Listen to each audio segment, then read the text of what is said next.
Thinking about how much life insurance you'll need to protect your family's future? In this brief video, we'll provide some general guidelines for you to consider. The fact is, answering the how much question can be pretty tricky. It depends on a number of variables, including your marital status, how many dependents you have, your current and projected income, the value of your assets, and your preferred lifestyle. So how do you determine if you need $100,000, $250,000, $500,000, or more in life insurance coverage? To help you answer this, you'll want to start by gathering all of your personal financial information and develop an estimate of what your family would need to meet their financial obligations if you die unexpectedly.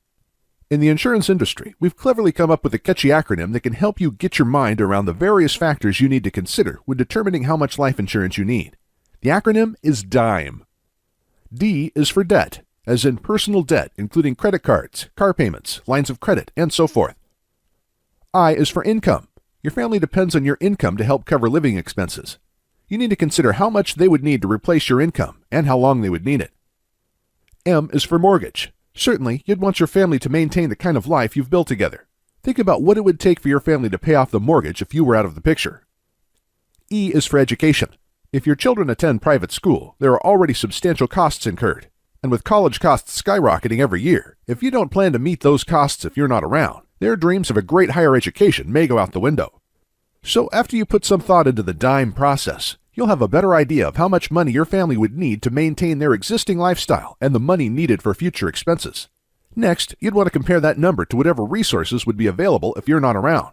This includes things like your spouse's income, any savings you may have, and any life insurance you may already own.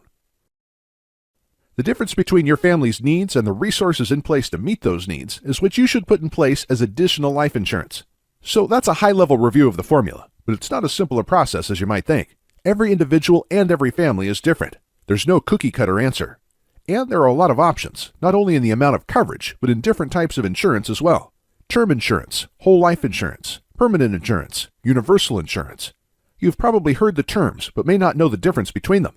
The best way to figure out how much life insurance you need and what type is to have an insurance professional conduct what's called the financial needs analysis. Your local insurance agent does that sort of thing on a daily basis, and there's really no substitute for the personal guidance and assistance you'll receive by meeting with a licensed professional. So if you're serious about protecting your family's future, be sure to contact us today.